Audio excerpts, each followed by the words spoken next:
नमस्कार आप सभी को। एक भाई हैं love to diaries @love to diaries इनका हैंडल नेम है। ये कह रहे हैं कि ऐसे तो भाई आप भी जनसंख्या में आते हो, आपका होना भी एक नुकसान है, क्योंकि आप कितना टाइम तक रहोगे उतना ऑक्सीजन यूज़ करोगे, प्रकृति को भी नुकसान होगा। आपको इसके लेकर के विचार करना चाहिए, क्योंकि सर आप समझदार हैं और आप पढ़े लिखे हैं। आप कैलकुलेशन या एनालिसिस कीजिए कि आपको बहुत ऐसा वजह मिलेगा कि आप खुद की प्रेजेंस भी नुकसान है प्रकृति के लिए। इसके बारे में विचार कीजिए। देखो भाई, बिल्कुल सही कह रहे हो आप कि यदि जब तक मैं इस प्रकृति में रहूँगा तब तक मैं इस प्रकृति की चीज़ों का यूज़ करूँगा, रिसोर्सेज का यूज़ करूँगा। यहाँ मेरा प्रेजेंस ही इस प्रकृति को नुकसान पहुँचा रहा है। यहाँ के ऑक्सीजन को मैं ले रहा हूँ, इनहेल कर रहा हूँ, और हर चीज़ में मैं इस प्रकृति का यूज़ कर रहा हूँ, चाहे पानी हो चाहे कोई भी चीज़ हो। हर चीज़ का एक एक छोटी से छोटी चीज़ का हम जो यूज़ करते हैं वो इस प्रकृति से बना हुआ है। चाहे वो कपड़ा हो चाहे कोई भी चीज़ हो, हमारे जो मानव जीवन में काम आता है, हर चीज़ इस प्रकृति का ही हम यूज़ करते हैं। तो कह रहे कि आपका प्रेजेंस ही इस प्रकृति के लिए क्या है, नुकसान है। बिल्कुल सही कहा आपने। लेकिन एक बात बताओ आप, मैं इस सिचुएशन में क्या कर सकता हूँ? क्या मैं खुद को समाप्त कर लूँ? क्या मैं आत्महत्या कर लूँ कि मेरा प्रेजेंस, अस्तित्व जो है वो ख़त्म हो जाए इस धरती पे से? ऐसा नहीं कर सकता ना मैं। क्योंकि देखो, यदि आप इस समाज के अंदर किसी व्यक्ति को मारते हो, किसी भी व्यक्ति का मर्डर कर देते हो, तो इस प्रशासन के निगाह में, जो हमारी कानून व्यवस्था है उसके निगाह में ये गुनाह है, एक अपराध है, उसकी आपको सजा मिलेगी। यदि आप किसी व्यक्ति को मार रहे हो, उसका मर्डर कर रहे हो, तो वो एक हिंसा की कैटेगरी में आ रहा है। और यदि आप खुद को मार रहे हो तो वो भी तो एक हिंसा की कैटेगरी में ही आ रहा है भाई। वहां आप किसी को यदि आपने मार दिया तो उसको सजा आपको ये समाज, ये कानून व्यवस्था देगी। लेकिन यहां यदि आपने खुद को मार दिया, अपने आप को समाप्त कर लिया, तो इसकी सजा पाने के लिए आप हो ही नहीं ना इस अस्तित्व में। आपने खुद को तो समाप्त कर लिया, अब सजा किसको देगा प्रशासन? तो इसीलिए मैं कह रहा हूं कि यदि आपने किसी व्यक्ति को मार दिया वो एक हिंसा है, तो यदि आपने अपने आप को भी मार लिया ये भी उतना ही बड़ा अपराध है, उतना ही बड़ा हिंसा है। लेकिन हम यहां पर हिंसा नहीं सिखा रहे किसी व्यक्ति को। हम क्या सिखा रहे हैं? हम मानवता सिखा रहे हैं भाई, हम प्रेम सिखा रहे हैं, हम जागृति सिखा रहे हैं, हम तर्क सिखा रहे हैं व्यक्ति को। हम उस व्यक्ति के अंदर तर्क उत्पन्न करना चाहते हैं। तो मैं खुद को भी समाप्त नहीं कर सकता, क्योंकि मैं हिंसक व्यक्ति नहीं हूं। मैं इस प्रकृति के प्रति संवेदनशील हूं। इसका मतलब यह नहीं कि मैं हिंसक हूं, हिंसक होकर के मैं खुद को समाप्त कर लूं। यह एक बहुत बड़ी हिंसा है, खुद को समाप्त करना। तो अब मेरे हाथ में क्या है इस सिचुएशन के अंदर? मेरे हाथ में है कि यदि इस धरती पे कोई बच्चा नहीं आया है और मैं उसको पूछ नहीं सकता उससे कि भाई इस धरती के तकलीफों में मैं तुझे लाऊं कि नहीं लाऊं, इस धरती पे इतनी परेशानियां हैं, इतने दुख दर्द है, इतने कष्ट है, इतनी पीड़ा है, मैं उसको इस धरती पर लाने से पहले पूछ नहीं सकता। तो मेरे हाथ में है कि मैं उस धरती पर उस व्यक्ति को नहीं लाऊं, उस बच्चे को नहीं लाऊं। यही तो मेरे हाथ में है भाई।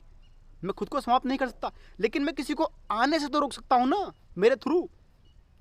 जो मेरे बच्चे पैदा होंगे तो मेरे हाथ में है भाई कि मैं उसको पैदा करूं कि ना करूं। तो इसीलिए मैंने डिसाइड किया है कि मैं उस बच्चे को पैदा नहीं करूंगा। और यही इस चैनल का मोटिव है कि हम इस व्यक्ति के अंदर तर्क पैदा करें। जो व्यक्ति भी बच्चा पैदा कर रहा है उसके अंदर तर्क भरें कि भाई आपको बच्चे की आवश्यकता क्यों है, क्या आपको सच में बच्चे की आवश्यकता है। आप एक बच्चे को पैदा करने से पहले 1000 बार उस पर विचार करो कि आप एक बच्चे को पैदा करके क्या आप एक सही काम कर रहे हो, आप एक नैतिक काम कर रहे हो, कि आप सिर्फ स्वार्थवश, स्वार्थ के कारण एक बच्चे को जन्म दे रहे हो इस धरती पे। क्योंकि यदि हम एक बच्चे को जन्म देते हैं तो हमको ये नहीं पता कि वो बच्चा कैसा पैदा होगा। वो बच्चा अंधा पैदा होगा, लंगड़ा पैदा होगा, लूला पैदा होगा, या किसी जेनेटिक्स डिसऑर्डर के साथ पैदा होगा, वो मानसिक रूप से बीमार पैदा होगा, वो मानसिक रूप से कमजोर पैदा होगा, हमको ये पता ही नहीं। फिर वो बच्चा स्कूल में पढ़ने जाएगा, वहां पे वो बच्चा किसी के साथ बुली करेगा या उसके साथ कोई बुली करेगा। दोनों ही चीजें गलत है, बुली करना और बुली सहना। फिर वो बच्चा समाज में कमाने निकलेगा, तो कमाने के लिए उसको कितनी राजनीति झेलनी पड़ेगी। या उसको खुद को कितनी राजनीति करनी पड़ेगी यदि वो बड़ा बिजनेसमैन बन जाता है तो। यदि बड़ा किसी भी क्षेत्र में बड़ा व्यक्ति बनना है, आपको पैसे वाला व्यक्ति बनना है, तो आपको हजारों लोगों को दबाना पड़ेगा, मैनिपुलेट करना पड़ेगा, तब जाके आप बड़े व्यक्ति बन पाओगे। कोई भी व्यक्ति जो अपना प्रोडक्ट या सर्विस बेच रहा है, क्या उसका प्रोडक्ट या सर्विस 100% सही है? नहीं है ना भाई। वो मैनिपुलेट कर रहा है लोगों को कि देखो देखो ये मेरा प्रोडक्ट बहुत अच्छा है, बहुत बढ़िया है, बहुत शानदार क्वालिटी है। जहां उसकी कीमत 100 रुपये है, वो वहां उसकी कीमत 200 रुपये लगाएगा और 200 में बेचने का प्रयास करेगा। तो मतलब मैनिपुलेट कर रहा है वो लोगों को। तो उसको उस राजनीति का शिकार होना पड़ेगा या लोगों को शिकार बनाना पड़ेगा। फिर मान लो उसके जीवन काल में बीच में कितनी तकलीफें आएगी, वो किसी के साथ शादी करेगा, विवाह करेगा, बच्चे पैदा करेगा, वहां पे उसको किस प्रकार का दुख देखना पड़ेगा।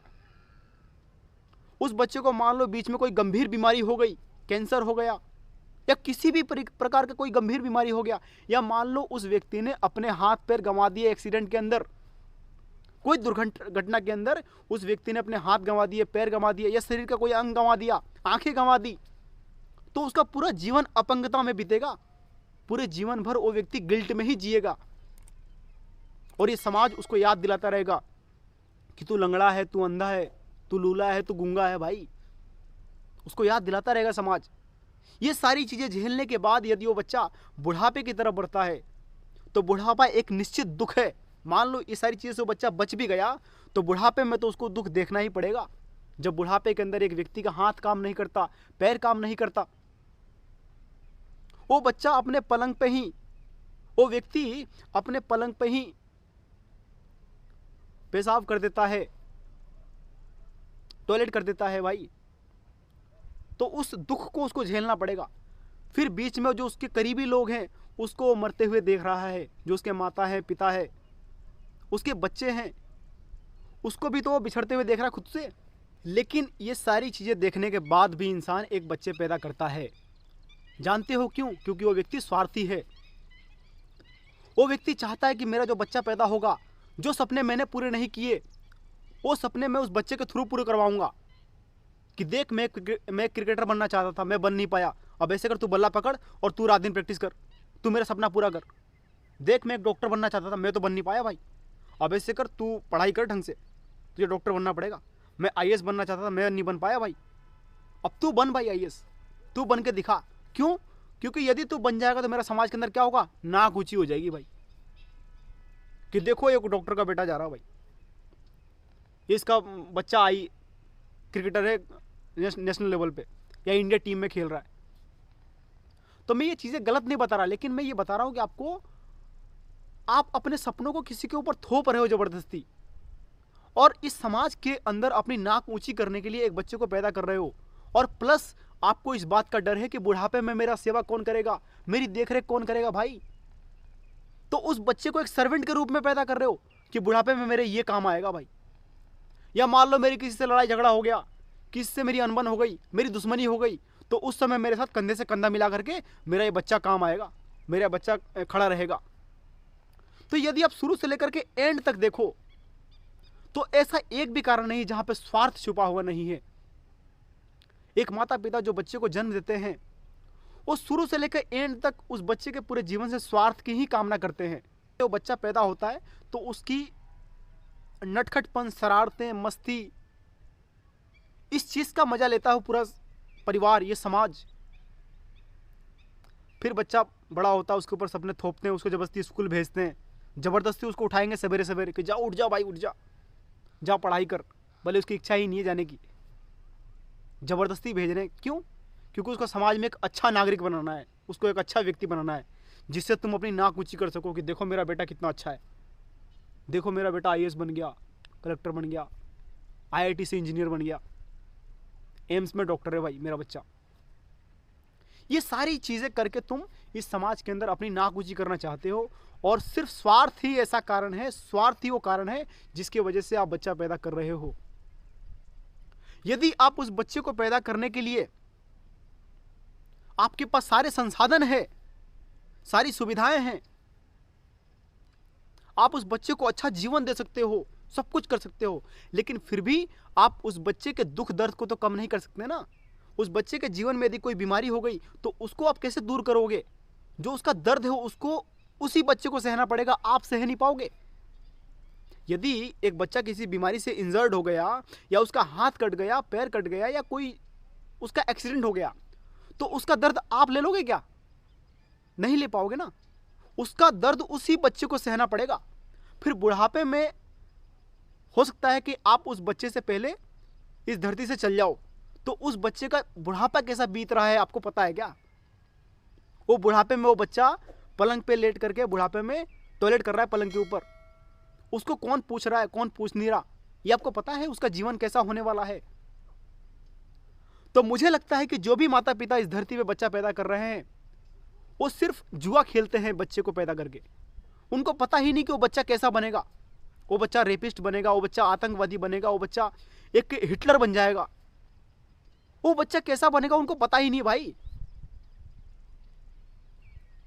बस वो अपने स्वार्थ की वजह से बच्चे पैदा कर रहे हैं। तो मुझे लगता है कि आपको आपके सवाल का जवाब मिल गया होगा कि आपका इस नेचर में उपस्थित होना ही इस नेचर को नुकसान पहुंचा रहा है, तो आप खुद को समाप्त क्यों नहीं कर लेते। ये भाई आगे कह रहे हैं कि और जो आप बुढ़ापे की बात कर रहे हो कि आपके पास रिसोर्सेज होगा तो आराम से बुढ़ापा कटेगा भाई। जो आपको बुढ़ापे में हेल्प करेगा वो भी कोई इंसान ही होगा, कोई एनिमल नहीं।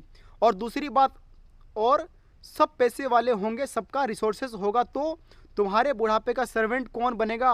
वो अपना लाइफ जिएगा, या फिर उसके फीस इतना होगा कि तुम अफोर्ड ही नहीं कर सकोगे।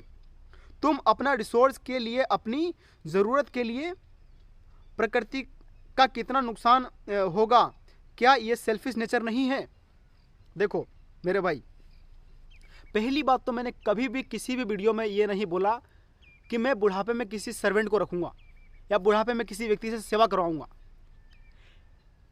मुझे लगता है कि इंसान को बुढ़ापे में जीने का कोई आवश्यकता नहीं है। यदि एक व्यक्ति स्वस्थ है और वो 70 वर्ष तक अपनी ज़िंदगी को जी लिया, या 80 वर्ष तक अपनी ज़िंदगी को जी लिया, लेकिन जिस दिन उस व्यक्ति ने वो व्यक्ति के हाथ पैर काम करना बंद कर दिए, शरीर को अंगों ने काम करना बंद कर दिया, तो उस व्यक्ति को जीवन में नहीं जीना चाहिए। हालांकि ये मेरा पर्सनल ओपिनियन है, ऐसा मैं किसी के ऊपर थोप नहीं रहा, लेकिन मैं एक विचार के तौर पे इस विचार को आपके सामने रख रहा हूँ। तो इसको कभी भी आप ये मत समझना कि मैं आपके ऊपर थोप रहा हूँ ये चीज़। तो मैं खुद की बता रहा हूँ कि यदि मान लो मैं बूढ़ा हो जाऊँगा और मेरे हाथ पैर काम करना बंद कर देंगे, और मुझे लगेगा कि मैं अपने काम को स्वयं नहीं कर पा रहा हूँ अब, चाहे वो उम्र 70 वर्ष की हो, 50 वर्ष की हो, 60 वर्ष की हो, या 80 वर्ष की हो, जो भी मेरी उम्र हो, जिस दिन मुझे ऐसा लग जाएगा कि मेरे हाथ पैर काम नहीं कर रहे, मैं उस दिन अपना शरीर त्याग दूंगा। मैं किसी भी सर्वेंट को नहीं रखूँगा, अपनी सेवा नहीं करवाऊँगा। मैं पलंग पे बड़े बड़े टॉयलेट कर रहा हूँ और एक सर्वेंट मैंने रखा है जो मेरे टॉयलेट को साफ कर रहा है। मैं ऐसा दिन कभी भी नहीं अपने जीवन में लाऊंगा।